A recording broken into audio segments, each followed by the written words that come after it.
अडानी पे जांच होनी चाहिए, पर मेरा एक सिंपल सा क्वेश्चन है, ऑपोजिशन से है कि अगर मोदी नहीं तो कौन 2024 में कोई ऐसा है जो कि मोदी के अगेंस्ट सिंगल प्रेजेंस लेके लड़ सके? मोदी के अगेंस्ट अंजना जी है ना? नहीं तो पहचान कौन? अंजना जी बेहतर होंगी, कम से कम झूठ तो नहीं बोलती हैं। देश का प्रधानमंत्री अगर सारा दिन झूठ बोलता है, झूठ बोलकर देश को गुमराह करता है, चुनाव से पहले भी और चुनाव के बाद भी, अब उसके सवाल का जवाब दीजिए। मोदी जी से बेहतर बहुत लोग हैं इस देश के अंदर, 140 करोड़ लोग। वो पूछ रही है विपक्ष का कौन सा नेता है जो उनको चुनौती दे? में सैकड़ों लोग ऐसे हैं जो मोदी जी से बेहतर प्रधानमंत्री। राहुल जी का नाम क्यों नहीं लेते? मैं वापस आता हूँ, राहुल जी का नाम क्यों लेने में हिचकिचा रहे? मैं फिर ये गंभीर डिबेट हो रही है। कांग्रेस पार्टी का कैंडिडेट है, वो स्वाभाविक है, माननीय राहुल गांधी जी हैं। हाँ, तो आप नाम लेते सीधा, जैसे उसने पूछा था राहुल गांधी बोलते। मैं फिर कह रहा हूँ, इतना घूम फिर के आए सर। लोकतांत्रिक प्रक्रिया में सांसद अपने नेता को चुनते।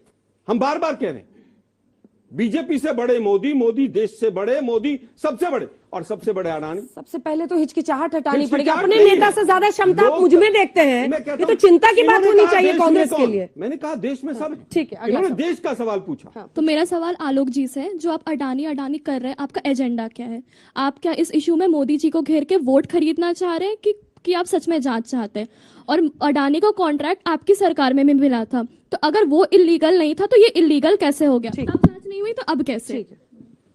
जब बात आती है, मेरा सवाल बीजेपी से है कि जब बात आती है बेरोजगारी की और गरीबी की बात आती है, तब बीजेपी ये बोलती है कि क्योंकि कोरोना था इसकी वजह से नहीं बढ़ पाया, इसकी वजह से लोगों को रोजगार नहीं मिल पाया।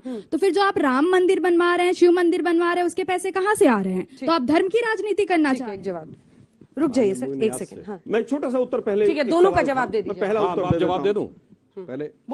हम ना किसी बिजनेसमैन के खिलाफ हैं, ना अडानी के खिलाफ।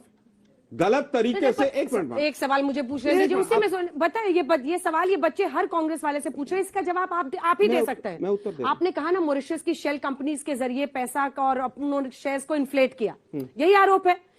जब आप जानते हैं कि अडानी ने ये सब गलत तरीके से किया, तो उसी अडानी के इन्वेस्टमेंट को आप राजस्थान और छत्तीसगढ़ में कैंसिल क्यों नहीं करते सर? अगर अनैतिक प्रक्रिया से कोई भी बिजनेसमैन काम कर रहा है तो गहलोत जी क्यों उनके साथ गलबहियां कर रहे हैं? देखिए, मुझे लगता है किसी भी बिजनेसमैन को अधिकार है वो अपना बिजनेस करे, लेकिन सरकार जब पार्टी बनकर मोदी जी जैसे लोग ठेके दिलवाते घूमेंगे, हमें इस पर आपत्ति है। ठीक है, हमें इस पर आपत्ति है कि जब एसबीआई की बात की जाती है, जांच कर रही है, और एसबीआई कहती है कि क्या इन्वेस्टमेंट करेगा उसको हम आने वाले वर्षों में देखेंगे, हमें आपत्ति इस पर है। कैंसिल नहीं करेंगे इन्वेस्टमेंट? कैंसिल नहीं कर सकते, खत्म कीजिए। कैंसिल नहीं कर सकते, नहीं कर सकते। सुधांशु जी वो कह रहे हैं राम मंदिर के लिए पैसा कहां से आ रहा है? अगर लोगों के लिए, नौकरियों के लिए। अंजना जी सवाल का दूसरा भाग था कि जांच तब क्यों नहीं हुई। हम तो कह रहे हैं कांग्रेस के कार्यकाल की भी जांच करा लीजिए ना, दूध का दूध और पानी का पानी होने दीजिए। हाँ, मैं ये बात बताना चाहता हूँ, राम मंदिर के लिए 35 साल से पैसा इकट्ठा हो रहा है। श्री राम जन्मभूमि न्यास से जब 9 नवंबर 1989 को शिलान्यास हुआ था, उसके साथ ही पैसा इकट्ठा होना शुरू हो गया था। दूसरी बात, अब हम कोविड से निकल के बाहर आ रहे हैं, इसीलिए हमने आपको बताया कि अब 6% ग्रोथ रेट। हम दुनिया में इस समय बड़ी अर्थव्यवस्थाओं में इकलौते देश हैं जहां ग्रोथ रेट ऊपर है और इन्फ्लेशन रेट नीचे है। अन्यथा G7 है, G20 कोई कंट्री बता दें जहां पर की ग्रोथ रेट इन्फ्लेशन रेट से ऊपर हो। एक बात इनका जवाब दे दो, इन्होंने कहा अडानी को सब दे दिया, कोयला उनको दे दो, बिजली उनको दे दो, पोर्ट उनको दे दो।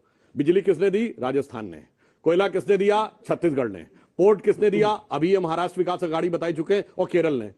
भाई ये सब तो जो तुम नाम ले रहे थे वो अपने लिए ले रहे थे कि हमारे लिए ले रहे थे, ये तो बता दें। दूसरी बात, इन्होंने कहा एक मिनट, इन्होंने कहा शेल कंपनी की बात। तो मैं पूछना चाहता हूं कि भाई शेल कंपनी का आधार क्या है? अगर भारत के रेगुलेटर को नजर नहीं आ रही है तो आपको जिस आधार पे, जिस हिंडनबर्ग के आधार पे कह रहे हैं, वो तो अपने ही देश में आरोपित हो चुका है। और इसलिए मैं सिर्फ ये कहना चाहता हूं कि हकीकत क्या है कि इनके सामने स्थिति यह है कि ये एक कहावत होती है, वो कॉम्प्लिकेटेड हो जाएगा तो फिर उसका अर्थ बता देता हूं। देह ने जे खायो जेबरी को सांप रे, मतलब एक रस्सी है, वो सांप नजर आने लगे किसी को, तो ये उसका मानसिक भ्रम है।